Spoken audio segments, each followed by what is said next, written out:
Welcome to Fighting Back. News talk, current events, and political commentary with your host, Uncle Ronnie. And now, here's your host, Uncle Ronnie. It's Uncle Ronnie, and I'm glad you're with us tonight. I'm glad that it's a Wednesday night. We've got some really nice things going on tonight. And it's Gloria Fox. And I'm Kat Steele. And we have this good-looking gentleman to my right. He is President Russell Pierce. Now, we call him president. He's not president of the United States. He is the former president of the Arizona State Senate and the author of 1070, which was a law that we're going to talk about tonight.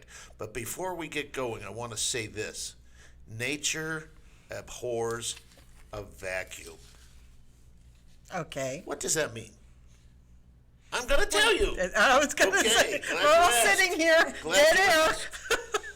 You know, about 3 weeks ago, a firestorm took place in America when the president decided to pull United States military troops out of Syria.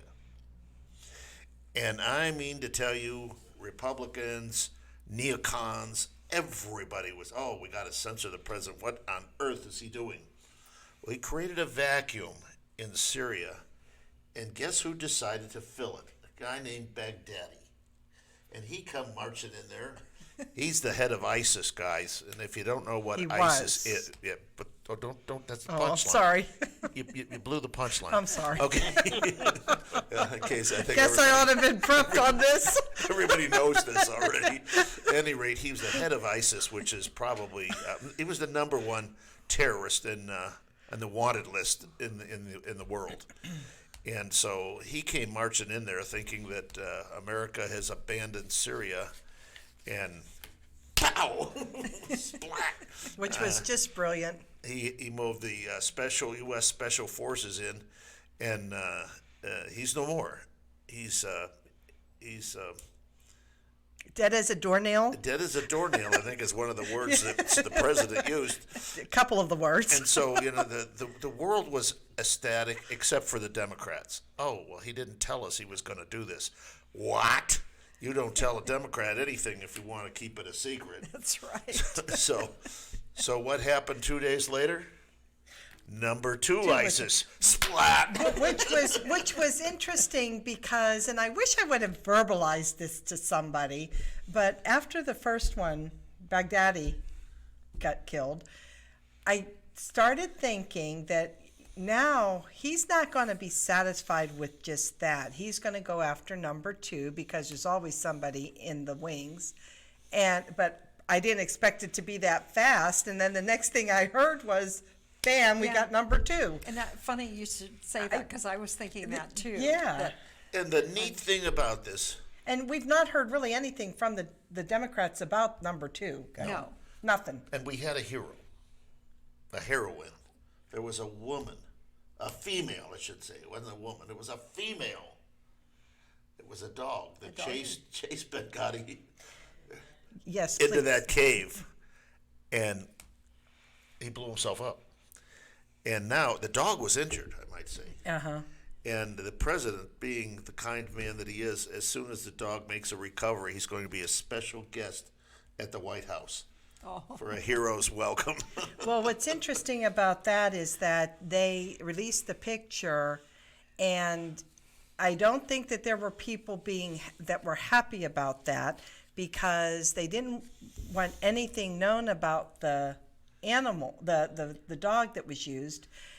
And luckily they did not release the dog's name, but they don't want that dog to be the name to be released because then they can probably find out who the handler is. Yes, and there's one other thing we talked about. Which we want to do some local stuff.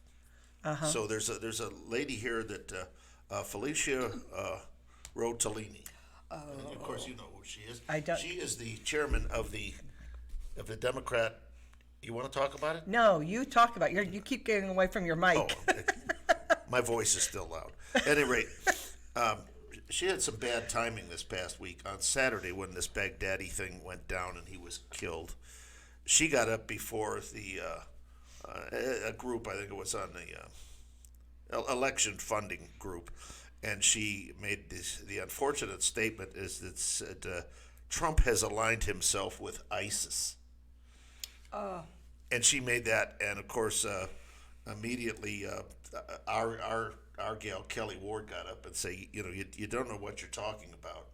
And of course, Kelly didn't know that Baghdadi had met his demise either.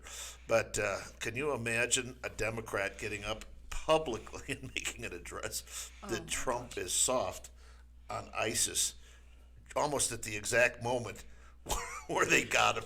Well, they were on, I don't know if it was MSNBC or CNN, but then after Baghdadi was killed, they were saying that Trump's words were like that of ISIS, that when he was describing what had happened, and it was as if he was an ISIS warrior or person or whatever.